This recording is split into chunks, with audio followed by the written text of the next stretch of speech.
Welcome to The Explainer. Today, we're doing something a little different. We're not just talking about government. We are going to architect the ideal public servant right from the ground up. We're going to focus on the core principles that make good governments, well, good. So you have to wonder, right? What really separates just an official from a true public servant? It's not the title, it's not the power. The answer lies in this kind of invisible toolkit that every great leader carries. At the heart of it, an ethical compass. And that's exactly what we're going to build together over the next few minutes. All right, so if we're going to build a compass, we first have to understand what it's made of. So let's get down to the absolute basics, the raw materials. And that all starts with the very idea of ethics itself. Okay, so ethics. You can think of this as the official rulebook for human conduct.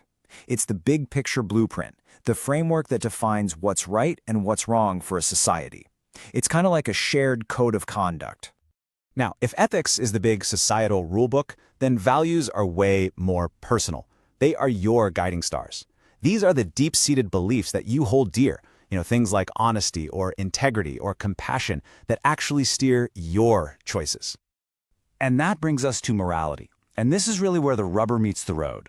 Morality is all about action. It's not just believing what's right, it's about doing what's right, especially when it's tough or when nobody's looking. This is your ethics and your values put into practice. So let's put it all together real quick. Ethics, that's the what, the rules.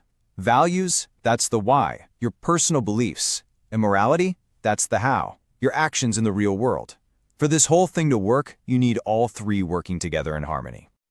Okay, so we've got our core components. Now let's talk about the toolkit.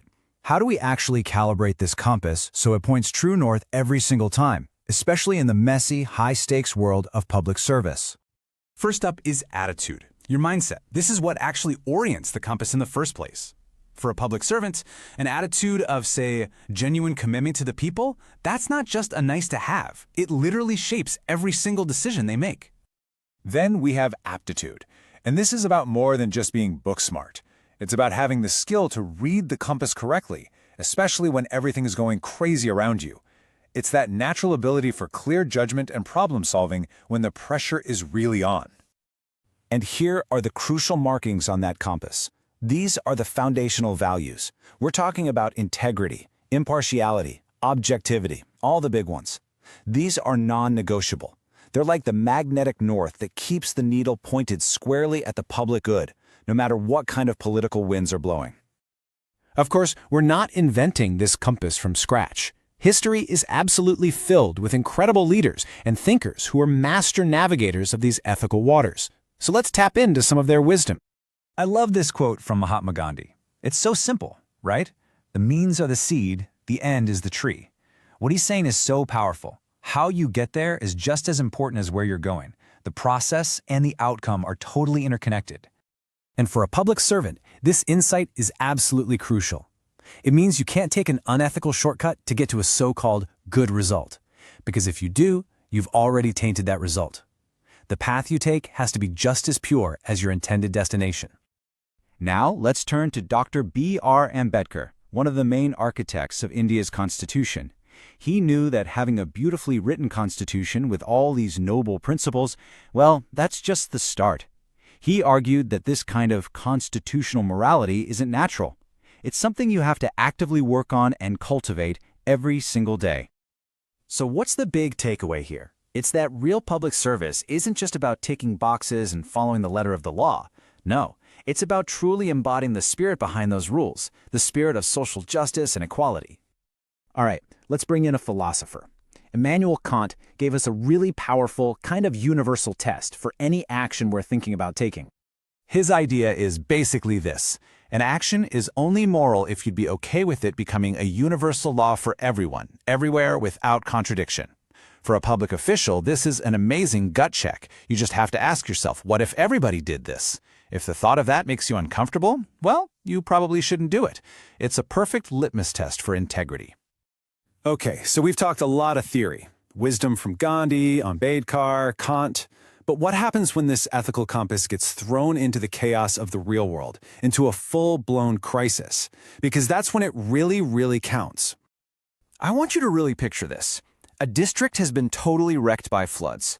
Thousands of people are homeless, and you're in charge. There's chaos, panic, not enough resources, and people's lives are hanging in the balance. This, right here, this is the ultimate stress test for that compass we've been building. And this is where it all comes together. Look at how those abstract values suddenly become concrete, life-saving decisions. Integrity? That means every single penny of relief funding is tracked and made public. Objectivity? You're using real data, not political favors, to see which villages are hit the hardest. And that leads to impartiality. Aid goes to everyone who needs it, period. And all the while, empathy and compassion are driving you to set up safe spaces for kids and look after the most vulnerable. See? It's a chain reaction of good decisions. So when you step back, you really see the point of all this. An ethical compass isn't just some feel-good idea. It's a practical tool. It's what builds trust between a government and its people.